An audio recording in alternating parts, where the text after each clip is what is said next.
सुप्रभात बच्चों, आज हम हिंदी व्याकरण का पाठ 22 समास पढ़ेंगे। नीचे लिखे दो शब्दों को ध्यान से पढ़िए। खंड क, खंड ख। राजा का पुत्र, राजपुत्र। हस्त से लिखित, हस्तलिखित। नीला है जो कंठ, नीलकंठ। आप यहाँ पे देख पा रहे होंगे कि यहाँ पे शब्दों को योजक शब्द हटा करके एक मेल किया जा रहा है। इसे ही समास कहते हैं। खंड का में पूरे वाक्य हैं तथा खंड खा में केवल एक शब्द है, परंतु दोनों का अर्थ समान है। ठीक है, जो इसमें ये वाक्य है और जो इसमें ये शब्द है, इन दोनों का ही अर्थ समान है। एक शब्द समूह को एक शब्द में करने अर्थात संक्षिप्त करने की विधि समास कहलाती है। ठीक है, एक शब्द समूह, ठीक है, ये शब्दों का समूह है और इसे हम जब एक शब्द के अंदर परिवर्तित कर देते हैं तो इसे ही हम समास कहते हैं। पारिभाषिक रूप से हम देख लेते हैं। परस्पर संबंध रखने वाले दो या दो से अधिक शब्दों के मेल को समास कहते हैं। ठीक है, परस्पर संबंध रखने वाले, एक दूसरे से संबंध रखने वाले दो या दो से अधिक शब्दों को हम मिलाकर के एक शब्द बना देते हैं, उसे हम समास कहते हैं। जिन दो पदों से समास किया जाता है उनमें पहला पद पूर्व पद कहलाता है। ठीक है, जिन दो शब्दों का हम या दो पदों का जो हम समास करते हैं तो पहले वाला पद क्या होता है? पूर्व पद कहलाता है। बाद वाले पद को उत्तर पद कहते हैं।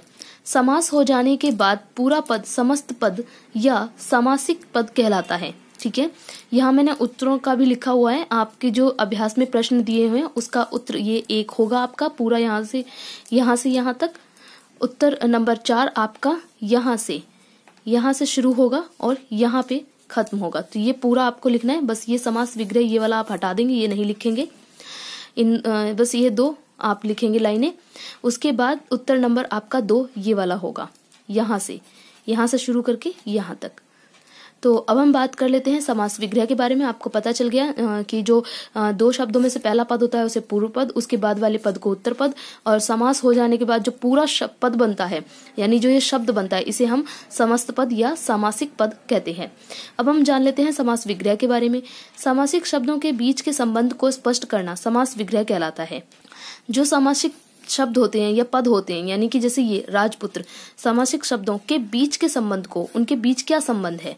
ठीक है, जैसे राजपुत्र, अब यानी कि राज और पुत्र, अब इन दो शब्दों के बीच का क्या संबंध है, यानी कि राजा का पुत्र। ठीक है, तो ये जो हमने बता दिया संबंध, क्या बताया? राजा का पुत्र। तो इन दोनों शब्दों का क्या संबंध है तो वो हमने बता दिया। तो इस संबंध को ही स्पष्ट करना यानी बताना समास विग्रह कहलाता है। एक तरह से आप समझ सकते हैं कि जैसे हमने शब्द समूहों को जोड़ के एक शब्द बना दिया, तो उस एक शब्द को तोड़ के वापस से शब्द समूह बनाना ही समास विग्रह कहलाता है।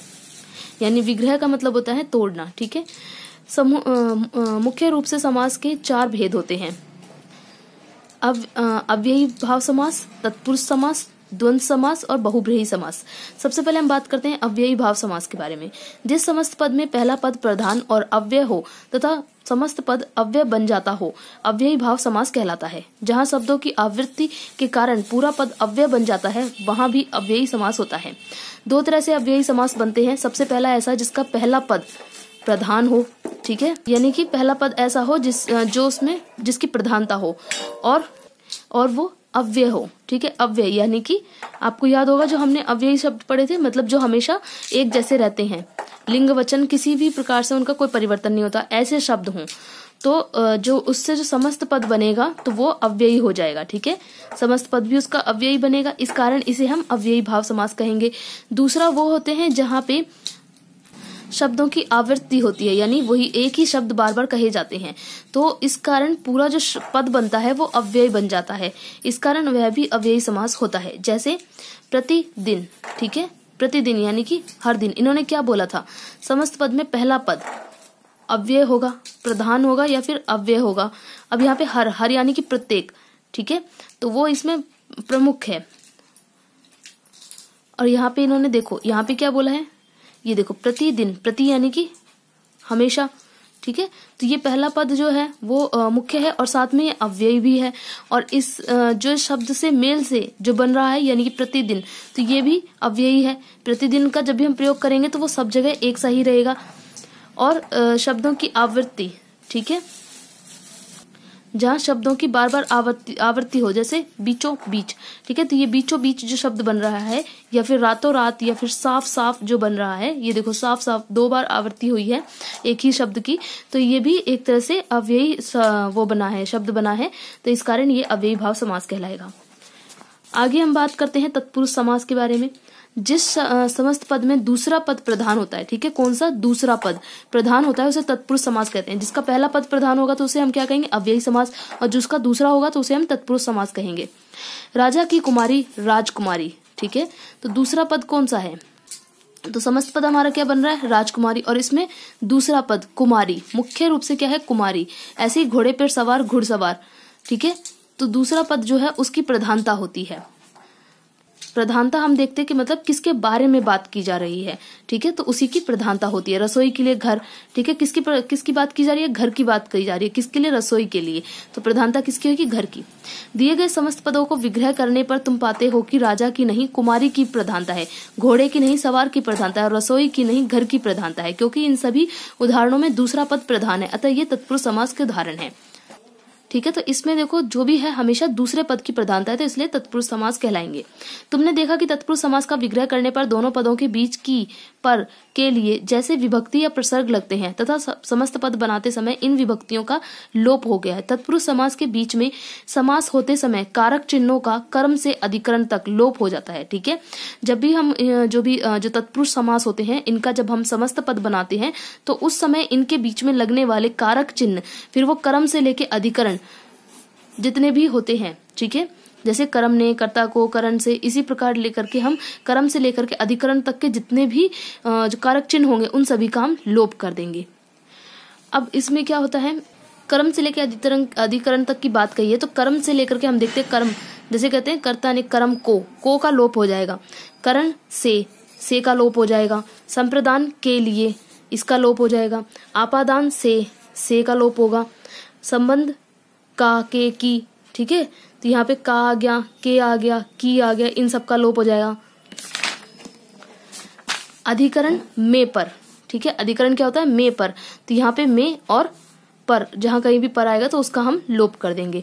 अब हम बात करते हैं तत्पुरुष समास के भेदों के बारे में। तो इसमें 2 भेद होते हैं, कर्मधारय तत्पुरुष समास और द्विगु समास। कर्मधारय जो समास होता है उसमें जहां दोनों पदों में विशेषण विशेष्य अथवा उपमेय तथा या उपमान का संबंध होता है उसे कर्मधारय समास से कहते हैं। जो शब्द विशेषता बताते हैं वे विशेषण कहलाते हैं, जिसकी विशेषता बताई जाती है वे विशेष्य कहलाते हैं, ठीक है।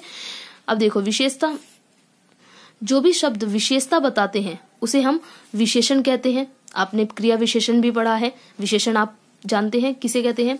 और जिनकी विशेषता बताई जाती है, ठीक है, हम जिस किसी की भी विशेषता बता रहे हैं उसे हम विशेष्य कहते हैं, ठीक है। जैसे मैं एक उदाहरण पे हम कहें, जैसे आपका नाम अगर गीता है तो हम कहें गीता बहुत सुंदर लड़की है, तो विशेषण क्या है, विशेषण होगा हमारा सुंदर, ठीक है। और विशेष्य कौन होगा, मैं किसके बारे में बात कर रही हूँ, मैं बात कर रही हूँ आपके बारे में, गीता के बारे में, ठीक है, तो गीता हमारी विशेष्य हो जाएगी। अब विशेषण और विशेष्य संबंध, जैसे नील कमल, नीला है जो कमल, ठीक है, इसमें अब देखो जो शब्द विशेषता बताते हैं, ठीक है, विशेषता कौन सा शब्द बता रहा है, नीला, ठीक है, और किसकी विशेषता बता रहा है, कमल की, ठीक है। तो ये हो गया हमारा विशेषण और ये हो गया हमारा विशेष्य। तो ये हो गया हमारा विशेषण विशेष्य संबंध तत्पुरुष, ठीक है, जिसमें कर्मधारय में जो आते हैं ये।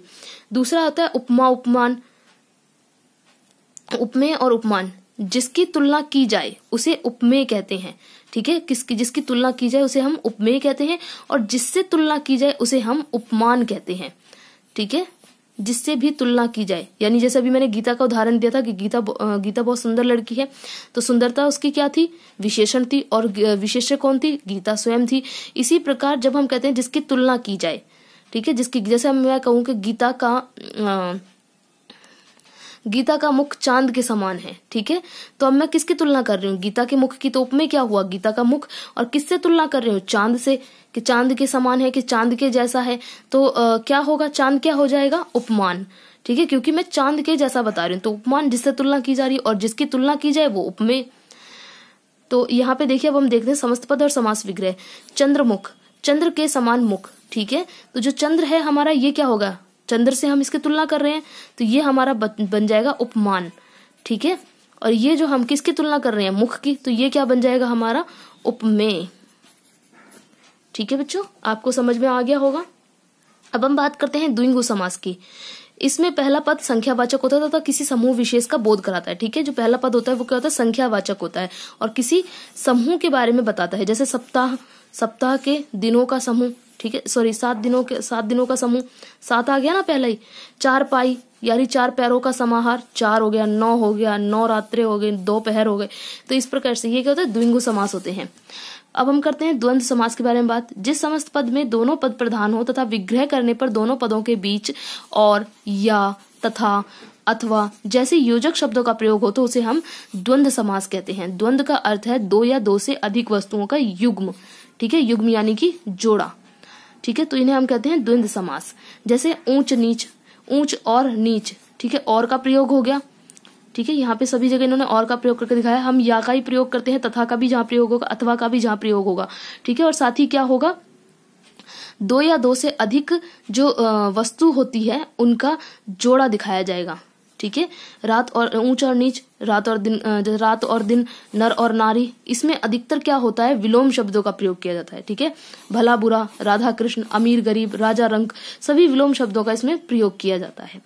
तो ये होते हैं दो चीजों का जोड़ा करके दिखाते हैं। अब हम बात करते हैं बहुब्रीहि समास की।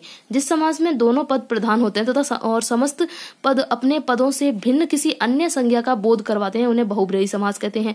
ठीक है, बहुब्रीहि समास। जैसे विषधर, इसमें क्या होता है कि दोनों पद प्रधान होते हैं, दोनों पद तो प्रधान होते हैं, पर समस्त पद जो बनता है वो अपने पदों से भिन्न किसी, मतलब जो उसका पद है, जो उसका अर्थ आ रहा है, उस अर्थ के बदले किसी और चीज के बारे में बोध कराता है, कोई और ही अर्थ उसका निकल के आता है। जैसे विषधर, विषधर का अर्थ होता है विष को धारण करने वाला। ठीक है, अब विष को धारण करने वाला अर्थ तो हमारा निकल गया विग्रह करने पर। समस्त पद पर विष को धारण करने वाला, समस्त पद क्या बना, विषधर। और विषधर कौन है, शिव जी। ठीक है, तो विषधर यहाँ पे सीधे अर्थ निकल रहा है। अब यहाँ पे अर्थ ये नहीं निकलेगा विषधर का मतलब विष को धारण करने वाला, नहीं, विषधर का अर्थ निकलेगा शिव जी। गजानन, गज के समान आनन है जिसका, आनन यानी कि मुख। ठीक है, गज के समान जिसका मुख है, कौन है गजानन, यानी कि गणेश जी। ठीक है, तो यहाँ पे सीधे कोई तीसरा ही अर्थ निकलता है। कई सारे शब्दों को जोड़ करके एक शब्द बनता है और उस एक शब्द का अर्थ ये ना होकर के कोई और ही निकल आता है, तो उसे हम कहते हैं बहुब्रीहि समास। अब हम बात करते हैं कर्मधारय और बहुब्रीहि समास में अंतर के बारे में। कर्मधारय समास के दोनों पदों में विशेषण, विशेषण या उपमान, उपमेय का संबंध होता है, जबकि बहुब्रीहि समास में दोनों पद मिलकर किसी तीसरे पद की ओर संकेत करते हैं। जैसे पीला, पीत है जो अंबर, पीत यानी पीला। ठीक है, अब इसमें देखो कर्मधारय में किस प्रकार काम हो रहा है, पीला है जो अंबर, यहाँ पे विशेषण और विशेष्य की बात हो रही है। तो पीला विशेषण है और विशेष्य किसका, अंबर यानी कपड़े, कपड़े के बारे में बात हो रही है। और ये कपड़ा क्या हो गया हमारा, विशेष्य हो गया, क्योंकि विशेष्य की हम विशेषता बताते हैं। ठीक है, तो ये हो गया पीताम्बर। अब हम देखते हैं पीले हैं अंबर वस्त्र। ठीक है, अब ये भी पीताम्बर ही बनेगा, इसका भी समस्त पद जब हम करेंगे, पीला है जो अंबर। ठीक है, तो पीताम्बर। पर लेकिन यहाँ पे बहुब्रीहि समास है, इसलिए पीताम्बर का अर्थ क्या हो जाएगा, श्री कृष्ण, यानी जिसके वस्त्र पीले हैं। तो किसके वस्त्र पीले होते हैं, कृष्ण जी के। तो ये हो गया हमारा बहुब्रीहि समास। तो यही है बिल्कुल जरा सा बारीक सा अंतर है कर्मधारय समास और बहुब्रीहि समास में।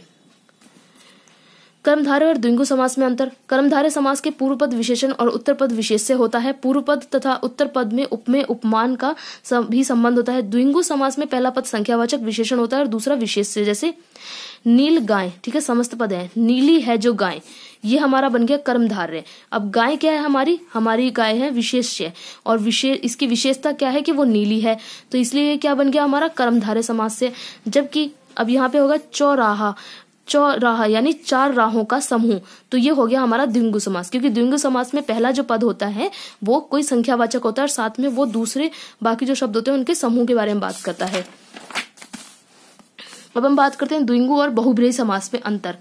द्विगु समास का पहला पद संख्यावाचक होता है, जबकि बहुब्रीहि समास के दोनों पद मिलकर किसी तीसरे पद की ओर संकेत करते हैं। ठीक है, दोनों पद मिलकर तीसरा अर्थ देते हैं। जैसे त्रिफला, 3 फलों का समूह। ठीक है, 3 फलों का समूह, ये हो गया हमारा द्विगु समास। 3 फलों का समूह, समूह के बारे में बात हो रही है। अब हम बात करते हैं त्रिलोचन, 3 है लोचन जिसके। ठीक है, 3 लोचन, लोचन यानी कि आंखें, 3 लोचन किसके हैं, बताइए, शिव जी के है ना, तो त्रिलोचन का अर्थ क्या निकलेगा, शिव जी। तो ये क्या बन गया, बहुब्रीहि समास। संधि और समास में अंतर की हम बात करें तो संधि में दो शब्दों के दो वर्णों का मेल होता है, ठीक है। हम क्या करते हैं, दो वर्णों का मेल कर देते हैं। जैसे हमने स्वर है, ठीक है, ए में ए जोड़ने पर क्या बनता है, आ बनता है। तो ये क्या करते हैं, हम वर्णों का योग करते हैं। इनमें परिवर्तन या विकार होना आवश्यक है। समास में वर्णों का मेल सामान्य तौर पर नहीं होता, ठीक है, इसमें वर्णों का मेल नहीं होता। इसमें क्या करते हैं हम, जो भी योजक जो चिन्ह जो शब्द होते हैं उनका हम लोप कर देते हैं। संधि सामान्य तौर पर नहीं होता, ठीक है, वर्णों का इसमें मेल नहीं होता। संधि में दो शब्दों का मेल होता है, संधि में शब्दों का मेल होता है, जबकि समास में पदों का मेल होता है, ठीक है। समझने की कोशिश करें कि संधि में शब्दों का मेल हो जाता है, दो शब्द मिलकर के आपस में मिल जाते हैं, ठीक है। कुछ इस तरह से, मान लो जैसे ये शब्द है, एक ये शब्द है, अब इसका ये वाला हिस्सा और इसका ये वाला हिस्सा दोनों मिल जाते हैं और ये पूरा मिलके एक नया शब्द बन जाता है। जबकि समास में क्या होता है, ये अलग अलग शब्द हैं, इनमें से क्या होता है, कुछ शब्दों को हटा करके और सिर्फ कुछ ही शब्दों को इकट्ठा करके एक नया पूरा शब्द बना देते हैं। तो ये होता है समास के अंदर, ठीक है। तो ये मैंने आपको अच्छे से समझा दिया है, समास क्या है, सब समास के भेद किस प्रकार से हैं, समास हम कैसे करते हैं, समास विग्रह कैसे करते हैं। और हाँ, एक मुख्य बात मैं आपको बता दूं कि इसमें एक प्रश्न पूछा गया है आपके, इसमें ये प्रश्न नंबर 3, उपमेय और उपमान किसे कहते हैं। तो ये है यहाँ पे इसका उत्तर, जिसकी तुलना की जाए उसे उपमेय कहते हैं और जिससे तुलना की जाए उसे उपमान कहते हैं। तो यहाँ तक आप लिखेंगे उत्तर नंबर 3, ठीक है। तो मैंने आपको प्रश्नों के उत्तर भी इसमें अच्छे से समझा दिए हैं, तो अब आप इसी में से देख करके अपने उत्तर कर सकते हैं। मैंने यहाँ पे अच्छे से निशान लगाया हुआ है, आप आराम से देख सकते हैं कि मैंने किस उत्तर का कहाँ से कहाँ तक निशान लगाया है और आप वहां से वहां तक ही उत्तरों को लिखेंगे, ठीक है बच्चों। तो ये पार्ट मैंने आपको समझा दिया है और आपको उत्तर भी मैंने दिखा दिए हैं। अब आप इसका अभ्यास को आराम से कर सकते हैं। फिर भी अगर आपको इसका अभ्यास करने में कोई परेशानी कठिनाई हो तो मुझे व्हाट्सएप पे मैसेज करके पूछ सकते हैं।